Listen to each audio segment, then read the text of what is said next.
kantor Badan SAR Nasional. Jadi Anda yang pertama melihat jasad Juliana Marin? Betul. Opsi untuk evakuasi jalur heli atau via heli tepatnya, itu sudah dipikirkan? Sudah. Oh, Anda sendiri di sini? Sendiri? Belum ada tim SAR lainnya? Belum.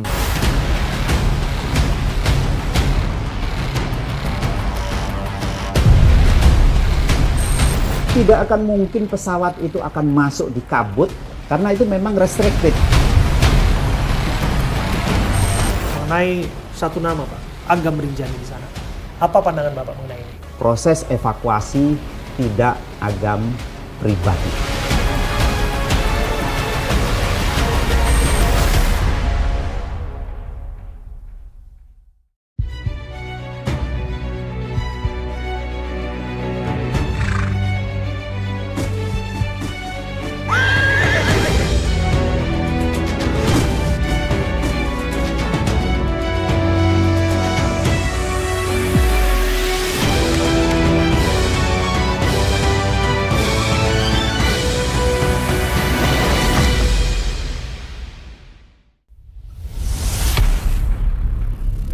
Gunung Rinjani kembali memakan korban jiwa.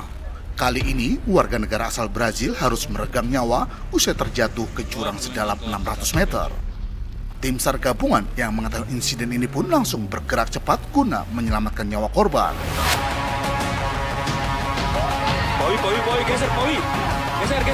Sebelumnya, kondisi cuaca dan medan yang terjal membuat proses evakuasi baru bisa dilakukan 3 hari kemudian. Insiden ini pun menjadi perhatian netizen dan bahkan sejumlah warga negara Brazil.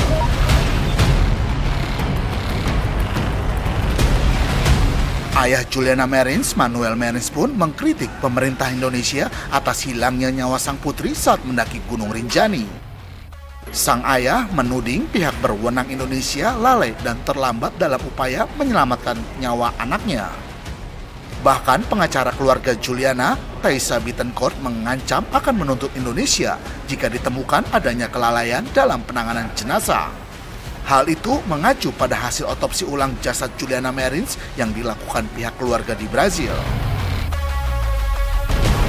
Sementara itu, Menko Bidang Hukum, Hak Asasi Manusia, Imigrasi dan Pemasyarakatan RI, Yusril Iza Mahendra mengakui bahwa proses evakuasi memakan waktu yang lebih lama dari yang diharapkan karena kondisi geografis dan cuaca. Lantas, seperti apa sesungguhnya proses evakuasi yang dilakukan tim SAR gabungan? Dan apa kendala yang mereka hadapi? Berikut penelusuran tim Abraham selengkapnya.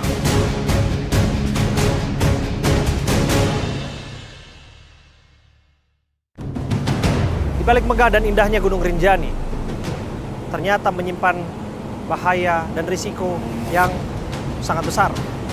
Siapa sangka nama Juliana Marins, seorang pendaki asal Brazil, mengalami insiden tragis ketika ia tergelincir, bahkan ditemukan tidak bernyawa 600 meter di lereng Gunung Rinjani.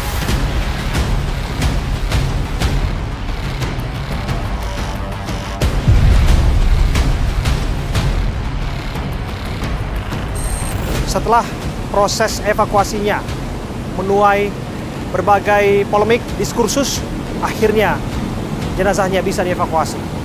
Ada satu badan institusi di negeri ini yang mendapatkan sorotan tajam, Basarnas.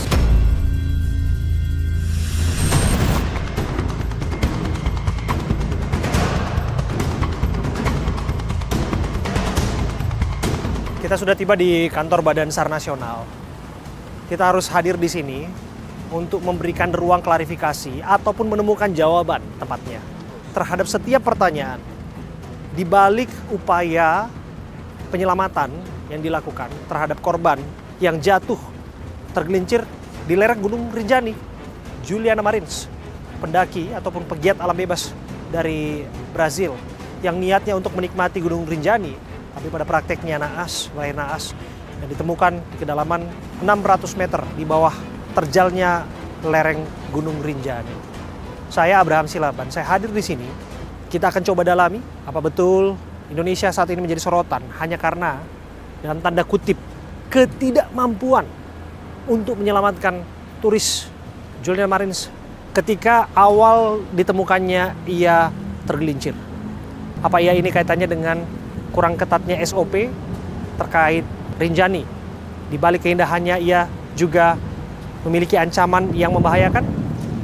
Ya, kita akan coba temukan jawaban-jawaban itu, cerita utuhnya di balik upaya penyelamatan Juliana Marins.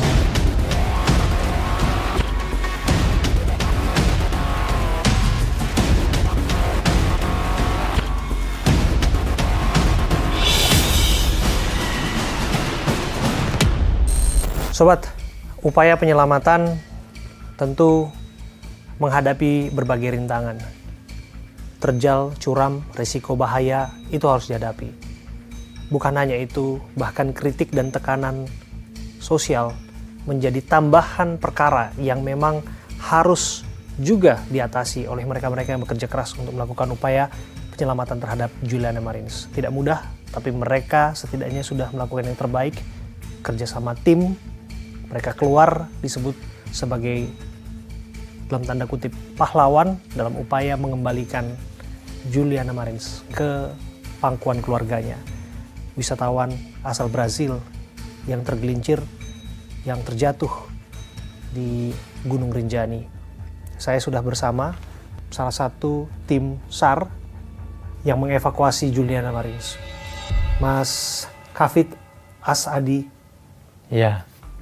Mas, sehat? Alhamdulillah sehat walafiat. Sehat walafiat. Sekarang sudah bisa sumringah ya? Siap. Kenapa sudah bisa sumringah sekarang? Karena pada akhirnya operasi pencarian dan evakuasi sudah berhasil? Berhasil dan zero incident dengan pemikiran yang sangat detail dengan kolaborasi tim yang kompak dan yang solid itu yang terutama, dengan dinamika cuaca dan curamnya lokasi hujan gerimis. Kita perkirakan mulai dari baterai HT itu pun kita minit dan kita pikirkan. Oke. Sebelum lebih jauh, Mas Kafid, Ya, publik mengenal satu nama yang barangkali memang viral belakangan, yakni Agam Rinjani. ya, Kita tahu beliau adalah relawan ya? Ya. Relawan SAR atau sering disebut sebagai potensi SAR. iya. Mas Kafid ini dalam tim itu tugasnya sebagai apa? Saya sebagai Dansru tim 2 di sektor bawah. Dansru. Ya, karena kan terbagi Dansru itu apa? Search Rescue Unit. Oke, berarti Komandan Search and Rescue Unit. Ya, Oh, berarti bisa dikatakan adalah komandan lapangannya. ya. Di sektor 2 kan terbagi 2 sektor.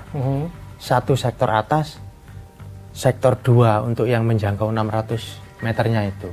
Oke, jadi Anda turun langsung.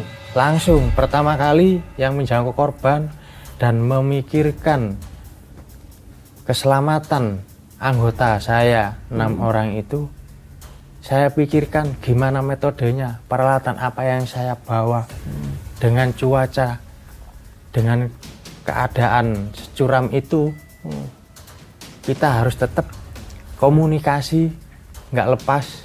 Dari itu juga kita harus tetap koordinasi di tempat dan di atas. Sejauh mana Anda turun? Sejauh 600 meter pertama kali menjangkau Juliana Marins, memastikan anggota saya biar turun itu tidak ragu-ragu. Jadi Anda yang pertama melihat jasad Juliana Marins? Betul. Dan saya memastikan, masih ada videonya di saya, Juliana di situ dengan 600 meter situ, udah kayak gitu ya sudah. Saya langsung Sudah tidak bernyawa. Sudah tidak bernyawa. Bisa ditunjukkan kepada kami videonya? Boleh. Mas Kafid menunjukkan kepada kita video. Jadi Anda yang pertama Iya. menemukan Juliana Marins. Iya. Skor kedua. Skor kedua. Oh, Anda sendiri di sini? Sendiri? Belum ada tim SAR lainnya? Belum. Karena kan saya memastikan dulu jalur itu. Oke. Reskur pertama dari Basarnas Mataram. Memastikan jalur itu buat tim kita yang akan turun. Anda yang membuka jalurnya. Ya, Dan begitu Anda turun, Anda lihat jasad itu ada di iya. situ. Ke kanan dulu bang, baru ke kiri ngelewatin pepohonan itu bang. Oke. Kanan sampean. Banyak bebatuan ya. Wih, batu lepas. Salah pijak, lepas batunya. Oh ya? Iya, Oh, Anda juga yang memastikan talinya tertarik ya? iya. Oh iya nih, sobat. Ini sudah terpublis video ini? Kalau dibilang terpublis nggak terlalu Belum. banyak Nggak terlalu banyak yang mengetahui, tapi ini rekaman dari Anda sendiri. dari saya sendiri. Iya bang, saya lewatin aja itu. Nggak pernah terpublis. Ketika Anda melihat jasad itu, apa yang ada di benak Mas Dalam Kafid? hati kecil saya, Iya. korban sudah terjangkau dengan keadaan kayak gini. Saya memikirkan lagi, akses. Mau dibawa kemana? Turun kah? Heli kah? Hmm, Kita lifting kah? Oke. Tetap saya berpikir biarpun saya sendiri diam. Dan memastikan tali itu saya gerakin terus. Biar kenapa? Satu, pastikan tali itu tetap safe. Tidak ada friksi pun. Tidak ada gesekan yang membuat meragukan anggota saya. Dalam arti potensi kita yang bekerja sama tim di lapangan itu tetap terkait, tetap ada bergerak dua-duanya dari situ. Sempat tidak Mas Kafid mengecek atau paling tidak melihat dengan dekat, menyentuh Melihat tubuh korban? Kalau menyentuh Tidak ya, tidak. tapi melihat dengan dekat. Melihat dengan dekat, dengan nggak pakai HP, saya dekatin gini. Nah, sudah. Saya amati kanan kiri, dari mana dia ini terperosok dua kalinya, jatuh kedua kalinya. Saya amati, oh dari sini sepatunya lepas, kalungnya lepas. Terus dari situ ada batu yang berdarah. Ada batu dengan bercak darah. Iya, iya. Dari situ. Berarti memang semacam trauma benda tumpul lah. Iya. Dari situ semua akhirnya kenapa nggak saya sentuh? Karena saya masih memikirkan tim saya dulu. Korban tetap korban. Tim saya ini, nanti saya diskusi lagi. Oke. Jadi Anda pertama kali nyampai di dasar, Iya, Anda membuka jalur untuk tim Anda iya, dan memikirkan bagaimana cara untuk mengevakuasi Juliana iya. sampai ke atas. Sampai ke atas. Karena kan kita mempunyai 3 opsi. Plan A, kita turunin lagi lewat danau. Ya. Itu terlalu berat karena tahu sendiri di videonya bebatuan lepasnya itu lebih banyak. Kita lakukan heli, drone aja. Kadang bisa terbang, kadang tidak. Karena satu cuaca, apalagi heli dengan model hoisting apa, tidak mungkin. Karena ketinggian heli maksimal 9.000 feet, 3.200, berat. Itu di atas ketinggian, ada batas maksimalnya. Belum turbulensinya, itu di celah-celah apa kalau kayak semen Tebing. bilang, tebing. Jadi opsi untuk evakuasi jalur heli atau via heli tepatnya itu sudah Iya. dipikirkan. Sudah.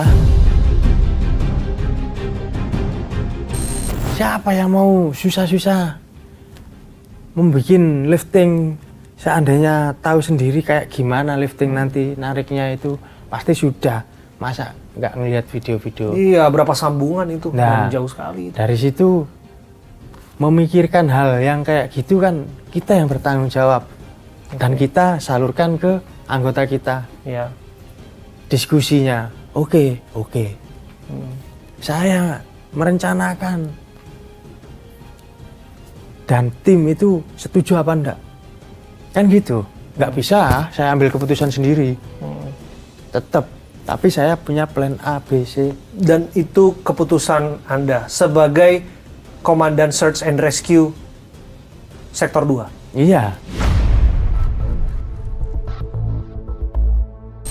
Ambil keputusan, saya langsung lempar ke safety officer, ke Bang Oke. Lanus. Dan itulah kemudian keputusan untuk mengangkat. Lagi. Oke.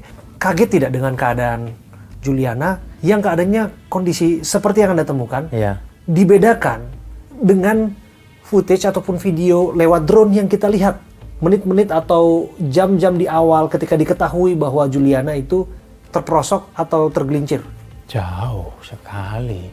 Beda ya? Beda. Saya juga kaget melihat kok bisa demikian ya, karena yang kita lihat kan Juliana dalam keadaan semacam duduk ya Iya. di dalam video tersebut, Iya. video drone itu. Namun setelah ditemukan ternyata tidak di titik yang pertama, Betul.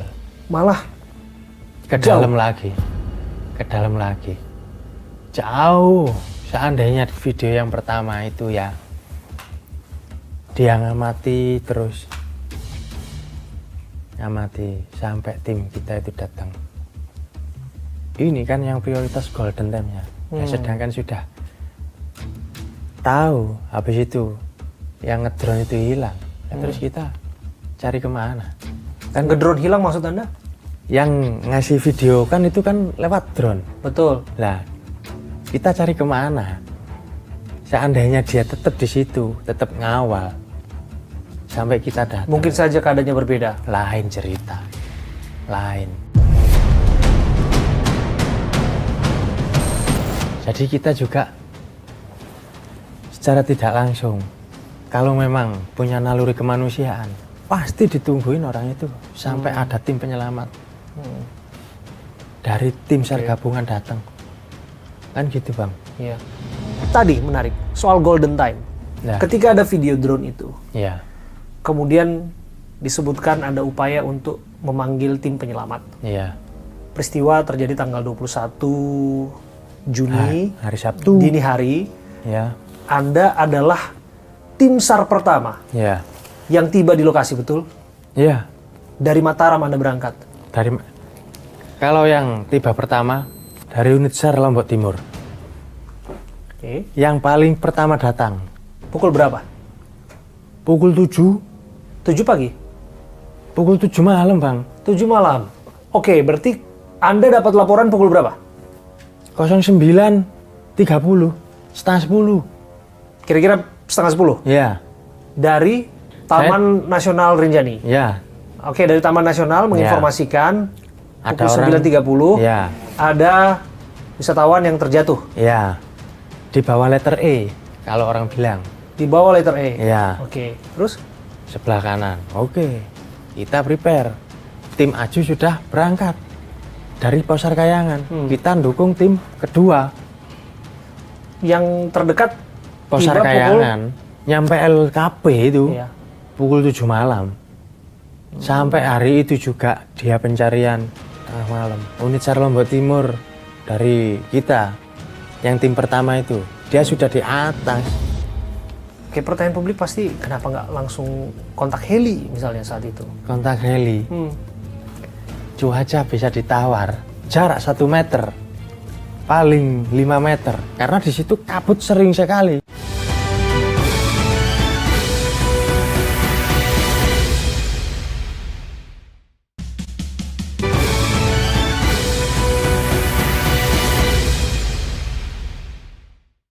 Oke, pertanyaan publik pasti kenapa nggak langsung kontak heli misalnya saat itu? Kontak heli. Cuaca bisa ditawar. Cuaca bisa ditawar. Nah, Anda waktu itu sudah berusaha untuk memastikan bahwa heli itu dikontak? Kita sudah menggunakan drone. Itu pun sebentar, Bang. Drone yang mana ini? Drone yang thermal. Drone thermal? Iya. Oke. Dari thermal itu Berarti pukul 7 malam sudah menggunakan drone thermal? sudah Tapi tidak terlacak? tidak ada. Tidak terlacak karena faktor cuaca atau faktor apa? Satu, cuacanya itu gerimis, nggak mungkin kita langsung pencarian. Habis itu dicoba diterbangin. Sebentar, nggak ada searching karena drone yang menentukan, Bang. Oke. Dengan curam dan terjalnya medan saat itu. Iya. Jadi nggak mau serampangan ke titik mana saja Iya. dilakukan pencarian. Nah, sedangkan seandainya kita turun terus drone nggak ngawal kita, kan nggak mungkin, Bang. Kenapa kok nggak dikawal dengan drone itu? Kita memastikan anggota potensi kita ini Juga tetap- safe. Iya. Harus Seandainya ada terdetek 2 suhu tubuh yang panas dengan termo itu, pasti kan ngontak radio. Kita berpikir keras langsung di bawah biar terjangkau korban. Tapi pada faktanya Tidak ada. tidak suhu ada tubuh. suhu tubuh. Betul. Sampai hari ketiga lah saya dengar itu terlacak Iya. oleh drone thermal. Ya, bukan dengan thermal, dengan visual itu. Hari ketiga 07.05 pagi mungkin kita turun kan. Hari Minggu sudah ada pergerakan, Ya. kita naikin anggota potensi kita yang udah semalam apa terekspos, nggak terekspos, Bang. Saya juga menjunjung tinggi juga. Kenapa Anda begitu menyoroti soal ekspos itu?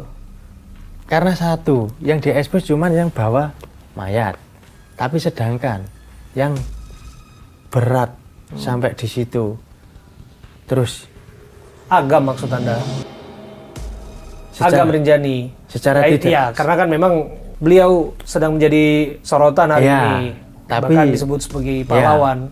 sedangkan hal itu memikirkan timnya, anggotanya, kekompakan yang di bawah.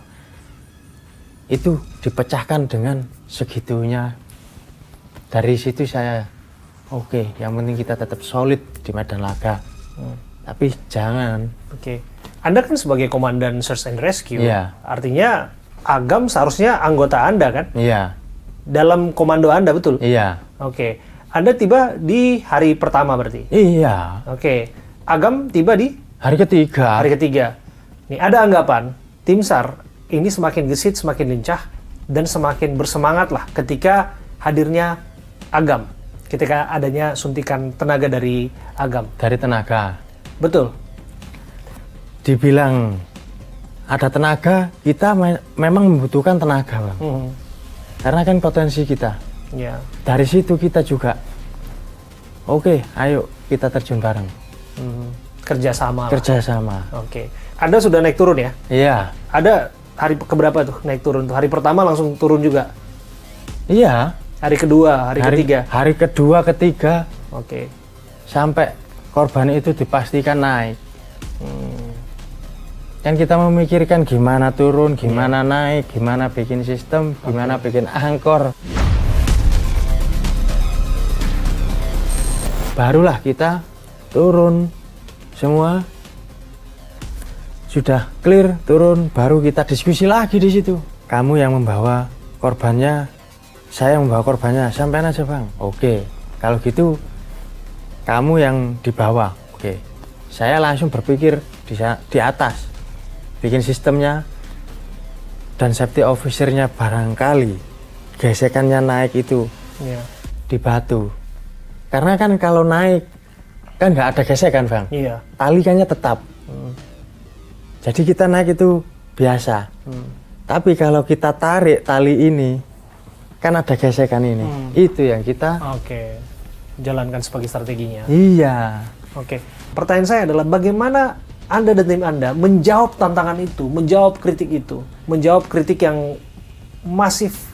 Tim SAR dianggap tidak optimal, tidak bekerja keras, tidak berupaya semaksimal mungkin untuk melakukan penyelamatan sampai pada akhirnya Juliana ditemukan tidak bernyawa. Kita melakukan dengan seoptimal mungkin, dengan cuaca dan gerimis, kita tetap terjal, kita tetap tembus.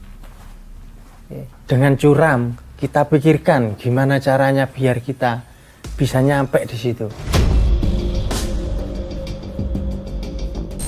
Tapi kalau kita bicara soal alam, nggak ada yang bisa melawan. Seandainya kabut tebal, terus ada bebatuan yang lepas, dari situ kita menjawabnya dibilang lambat, terserah. Tapi kalau kabut jarak 1 meter, paling 5 meter, karena di situ kabut sering sekali. Dari atas itu seandainya ada angin, langsung turun batu. Terus yang dibawa ikut siapa? Jadi sudah pernah pengalaman Pernah ada anggota tim SAR anggota potensi kita. yang justru menjadi korban. Yes.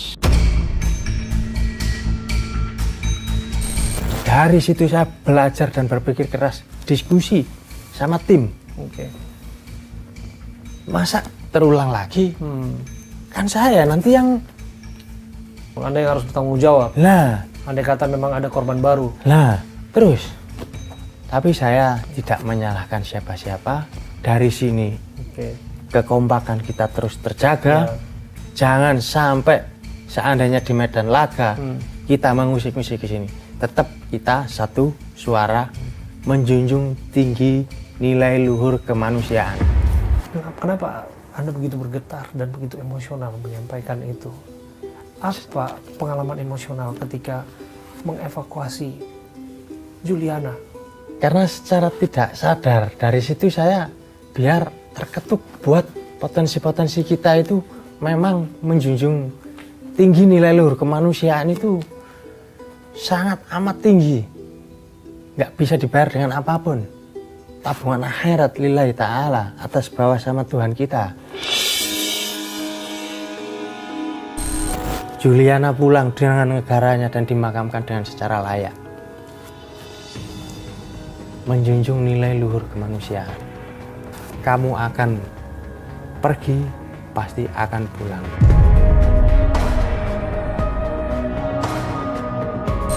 Kamu pergi, pasti akan pulang. Pasti. Dengan dukungan tim yang solid di setiap medan tugas itu.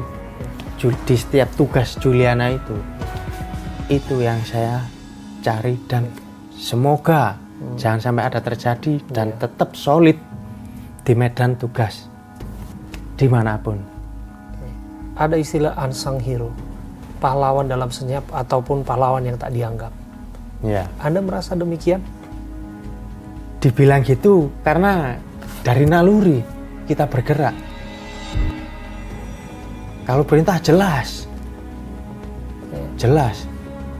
Mata Anda berkaca-kaca, Mas Hafid. Siap. Kenapa, Mas?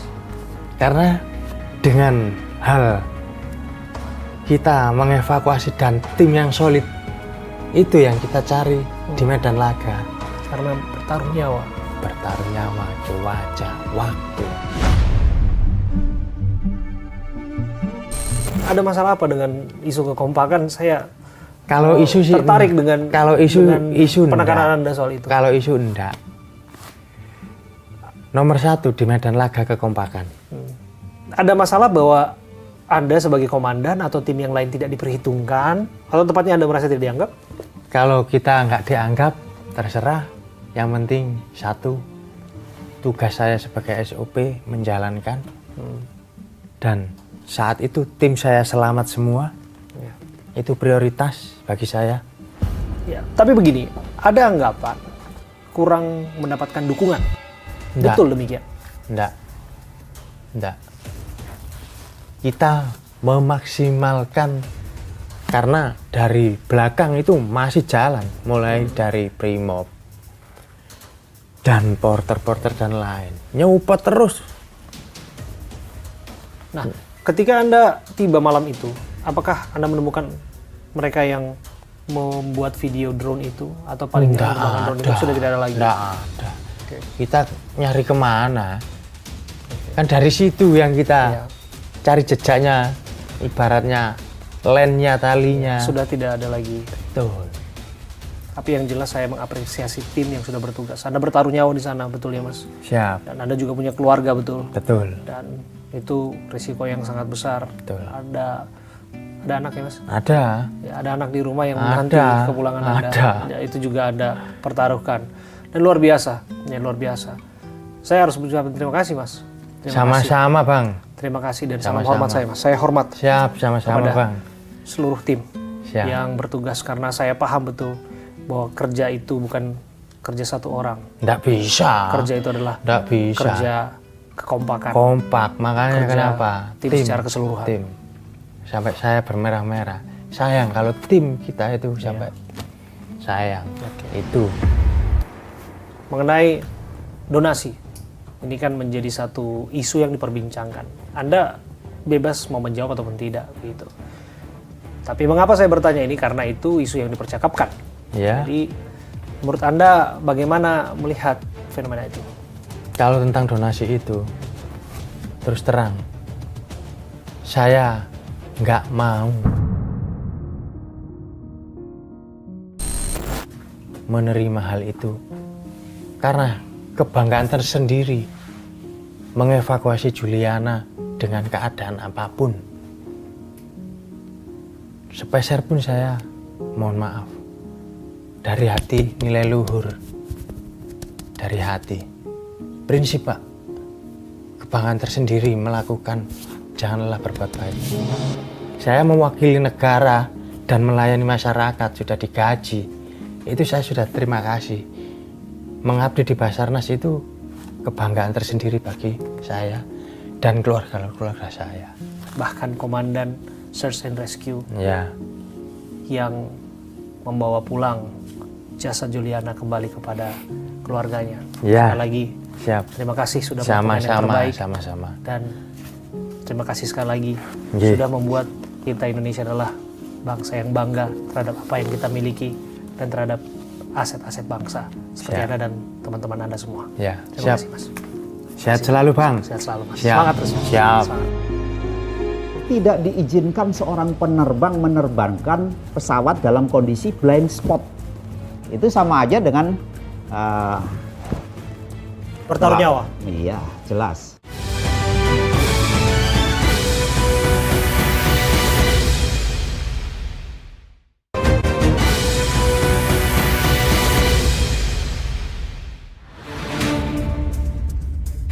Sobat, saya Abraham Silaban. Eksklusif hari ini kita akan menemui Kepala Badan SAR Nasional, Marsikal Madya TNI Muhammad Syafi'i. Kita akan masuk. Assalamualaikum. Waalaikumsalam Pak warahmatullahi Kabasarnas. wabarakatuh. Mas Abraham. Sehat, Pak? Alhamdulillah. Oke.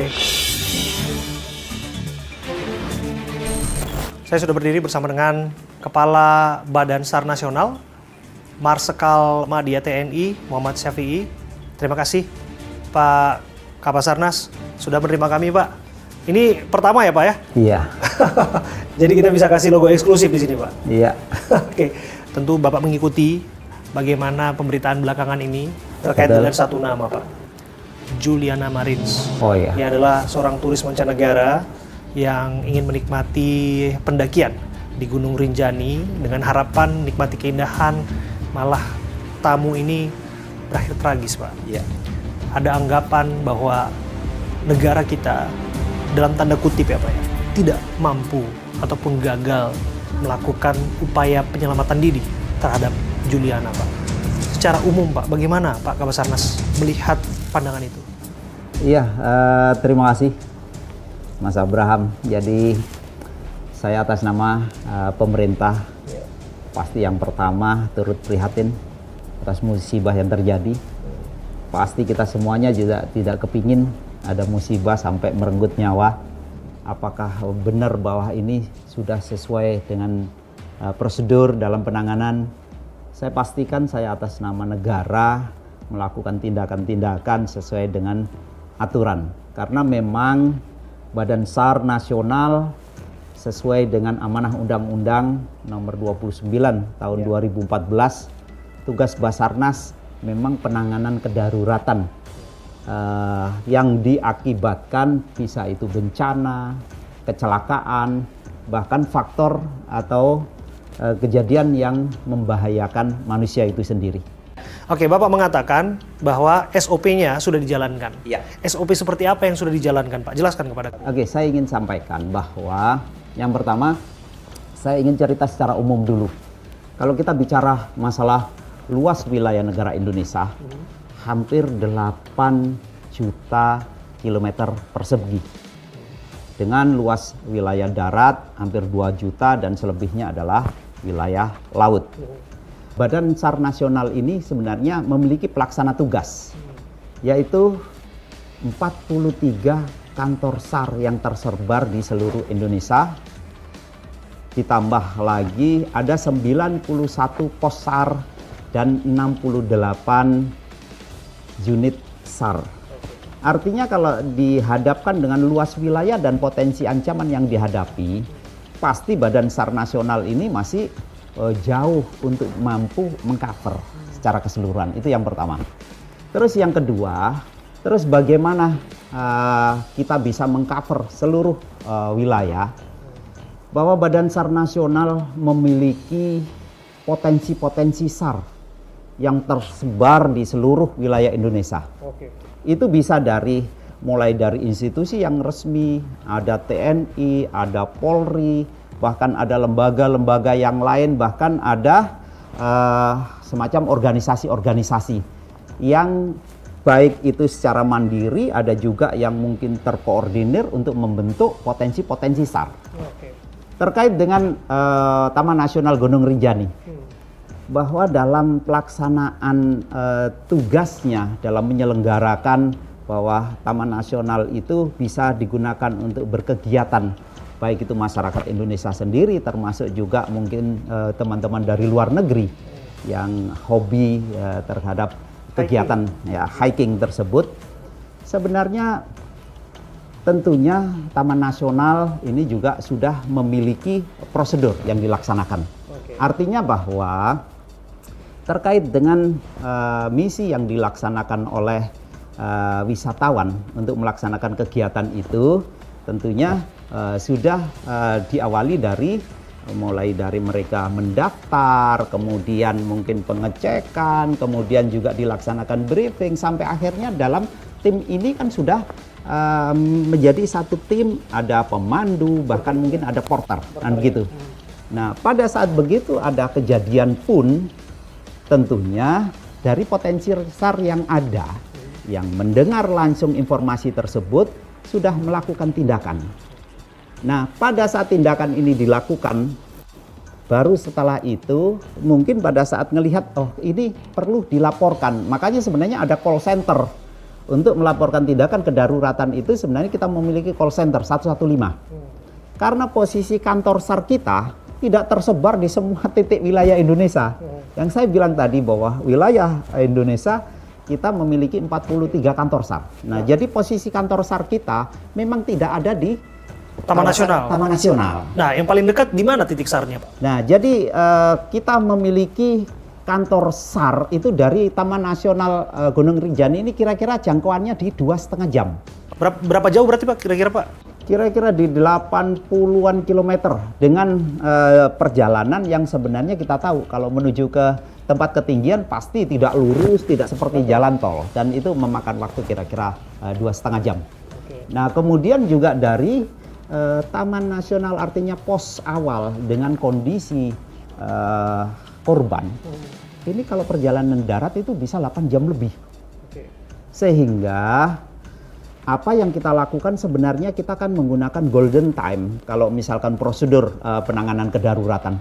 Jadi kapan informasi itu diterima dan saat itu sekian menit, bahkan saya pastikan kira-kira tidak lebih dari 20 menit tim SAR pertama itu sudah diberangkatkan. Oh, ini active file itu ya, Pak, ya? Iya, sehingga disitulah kita butuh waktu menuju ke lokasi. Bahkan pada saat itu dengan komunikasi yang dilaksanakan, langsung disusul tim kedua, langsung disusul tim ketiga. Jatuhnya korban dari puncak ketinggian ini ke dalam, ini setelah diketemukan korban di 600 meter. Kedalaman ini bukan kedalaman seperti daratan. Iya. Peristiwa itu terjadi diperkirakan dini hari tanggal 21. Iya. Kemudian masuk laporan dan direspon kalau nggak salah itu jam 9 ya Pak ya? 9 pagi. Iya. Ya, berselang waktu di antara tanggal 21 hingga tanggal 22, ramai video yang menunjukkan Juliana Marins ini masih hidup, Pak. Iya. Publik berharap bahwa upaya terbaik dilakukan, siapapun tentu. Apalagi ini dalam sorotan dunia misalnya, utamanya netizen dari Brazil. Mereka tentu berharap Juliana bisa diselamatkan. Standar mereka tentu adalah apa yang ada di negara mereka dan bagaimana itu bisa dilakukan supaya bisa menyelamatkan Juliana. Kira-kira begitu, Pak? Iya, betul. Masalahnya di mana, Pak? Sampai pada akhirnya ketika video itu tersebar dan kita menyaksikannya, sampai pada akhirnya ditemukan Juliana sudah tidak bernyawa, bahkan jauh lagi di bawah di kedalaman 600 meter. Untuk menjawab anggapan bahwa apakah kemudian betul negara kita tidak cakap, apakah memang tidak bisa menyelamatkan pada saat itu juga? Kira-kira begitu, Pak? Saya ingin sampaikan bahwa sesuai informasi bahwa kejadian diperkirakan jam 4 pagi. Pada saat yang bersangkutan jatuh, informasi diperkirakan, kan begitu? Betul. Informasi diperkirakan di kedalaman 150 meter. Itu pertama. Kemudian kita bisa berandai-andai bahwa kira-kira jam 4 pagi itu kondisinya masih seperti apa.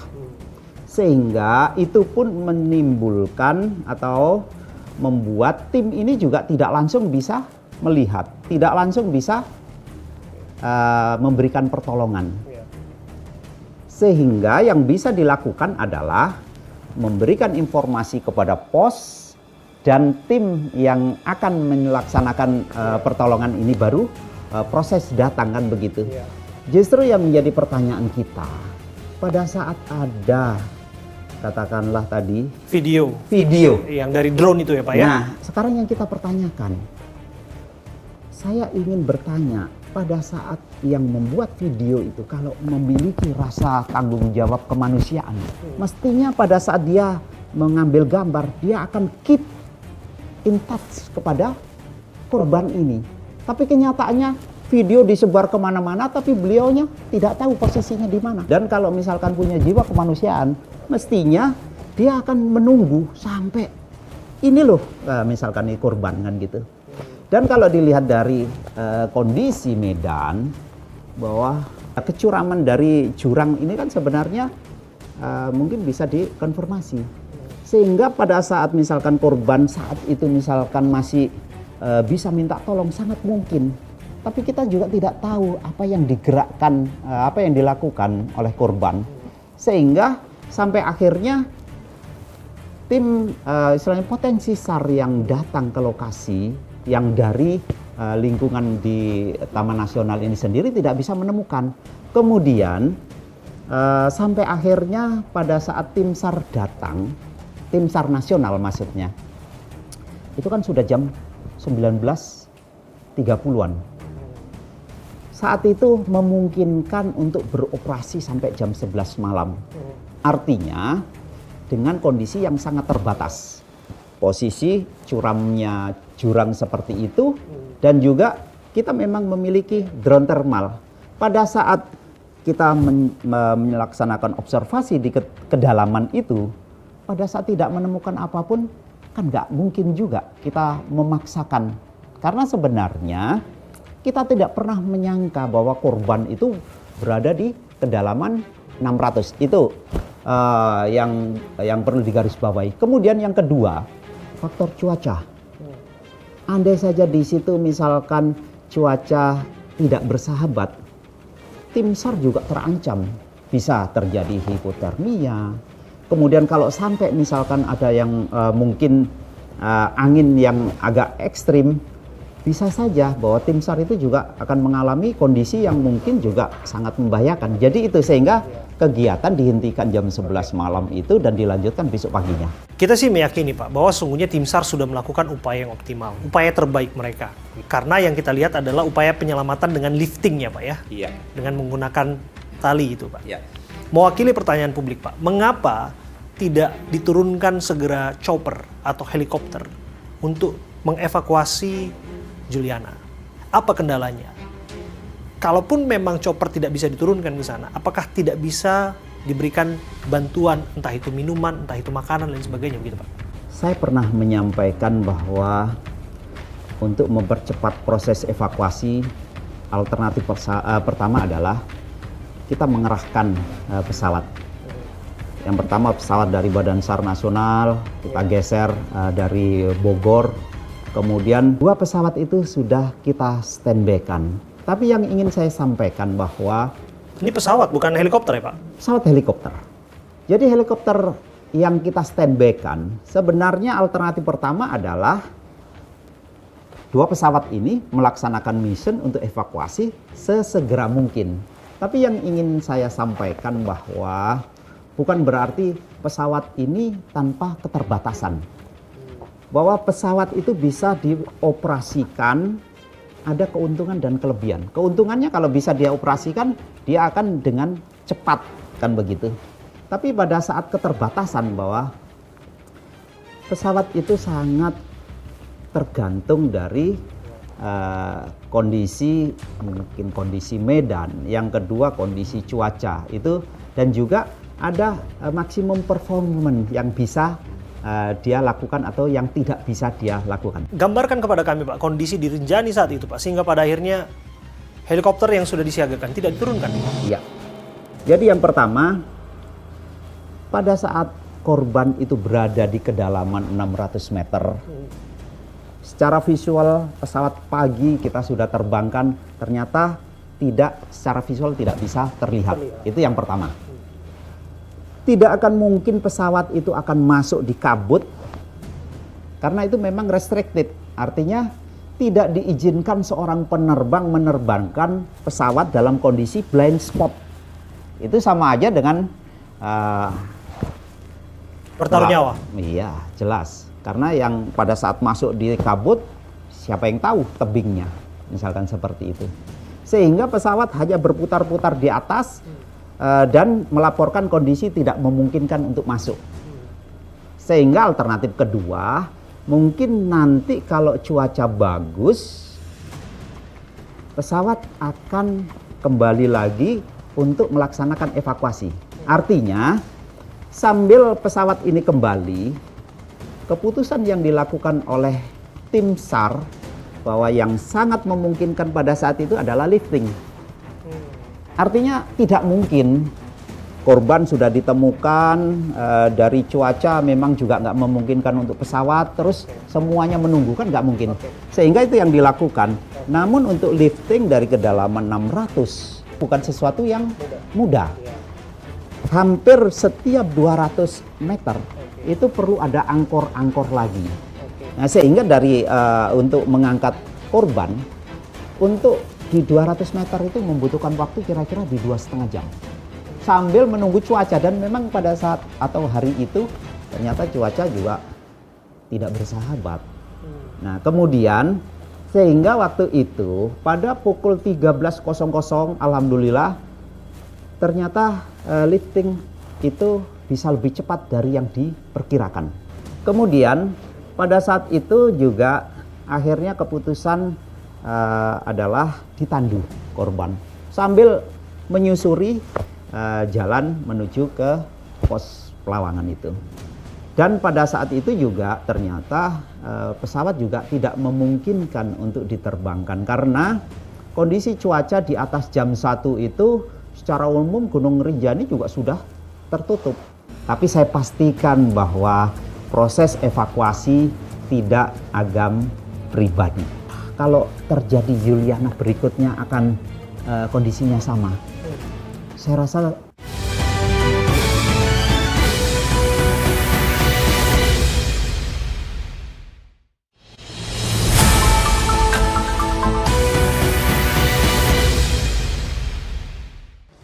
Nah, artinya begini Pak, andai kata peristiwa Juliana Marins terjadi kembali besok dan diulang dengan proses yang sama, apakah hasilnya akan tetap sama? terkait dengan kejadian ini tentunya akan menjadi evaluasi dari semuanya. Kita mewakili negara pun tidak anti kritik. tugas Basarnas pasti juga menjadi evaluasi. Begitu juga Taman Nasional Gunung Rinjani Ya, saya pasti juga akan melaksanakan evaluasi. Dan salah satu yang sudah kita sampaikan bahwa dengan adanya kerjasama antara Badan SAR Nasional dengan Kementerian Kehutanan, mudah-mudahan ini bisa menjadi dasar bagi pelaksana teknis unit pelaksana tugas di wilayah masing-masing. Contoh misalkan seperti ini, saya ada kerjasama atau misalkan MOU dengan Kementerian Pariwisata. Yang saya bilang tadi, kalau mengandalkan Badan SAR Nasional, tidak mungkin Badan SAR Nasional ini mampu mengcover seluruh wilayah tugas NKRI ini. Sehingga wilayah-wilayah yang menjadi tanggung jawab dari Kementerian Pariwisata ini sebenarnya mereka sebenarnya sudah memiliki yang saya bilang potensi SAR untuk tindakan awal dari kondisi yang membahayakan manusia itu sendiri. Nah, kemudian terkait dengan Gunung Rinjani, tadi disampaikan apakah kalau terjadi Juliana berikutnya akan kondisinya sama? Saya rasa tidak. Selama ini sudah ada dari trek itu sebenarnya, tepian itu sebenarnya sudah ada tanda-tanda itu. Mungkin ke depan perlu dipasang misalkan spotlight. Kita kepingin misalkan bahwa orang-orang yang berkegiatan ini dilengkapi dengan personal locator beacon. Sehingga kalau misalkan ada kedaruratan yang terjadi, sebenarnya kita punya alat untuk mendetek di mana beacon ini memberikan signal, dan itu udah pasti kita mampu untuk mendetek dengan cepat, misalkan seperti itu. Satu lagi Pak, terakhir Pak, mengenai satu nama Pak, Agam Rinjani. Ya. Ini nama yang belakangan keluar dan disebutkan tampil lebih gesit, lebih taktis, lebih berani dalam operasi SAR. Dan ia juga mendapatkan banyak simpatik Pak, termasuk netizen Brazil bahkan yang sampai mengumpulkan donasi di Brazil. Apa pandangan Bapak mengenai ini? Saya ingin sampaikan bahwa Saudara Agam merupakan salah satu dari potensi SAR yang terlibat dalam SAR itu. Mungkin kebetulan karena Agam yang membroadcast, jadi akhirnya mendapatkan simpati. Tapi saya pastikan bahwa proses evakuasi tidak Agam pribadi. Terima kasih Marsikal Madya TNI Muhammad Syafi'i, Kepala Basarnas, sudah berbincang bersama saya Abraham Silaban. Dan kami berharap Pak, jangan kendor untuk melakukan upaya penyelamatan Pak, upaya kemanusiaan Pak. Karena tentu ini tidak mudah Pak. Dalam tekanan tinggi, dalam suasana kritis, apalagi dengan media sosial lain sebagainya, publik bisa beropini lain sebagainya. Tentu ini menjadi tantangan tambahan ya Pak ya, untuk melakukan upaya penyelamatan kemanusiaan Pak. Upaya pun yang terbaik dilakukan Pak, udah sebaik-baiknya dilakukan, belum tentu kita bebas dari kritik Pak. Dan Bapak melihat tentu dan mendengar kritik itu ya Pak. Jadi Badan SAR Nasional sebagai kepanjangan tangan dari pemerintah tidak anti kritik yang saya sampaikan. Kita akan terus melaksanakan tugas karena memang yang pertama itu misi kemanusiaan, dan atas dasar undang-undang Badan SAR Nasional diamanahkan untuk melaksanakan tugas itu. Jadi tantangan, hambatan itu sesuatu yang memang yang biasa kita hadapi di lapangan. Saya rasa itu. Makanya semangat kita, jangankan kita personal, kita memiliki semangat Afiknam Jagat Samagram. Kita kepingin alam semesta inilah yang selamat. Jadi mungkin itu. Luar biasa. Terima kasih Marsikal Madya Muhammad Syafi'i. Sama-sama Mas Abram. Kepala Basarnas sudah berbincang bersama kami.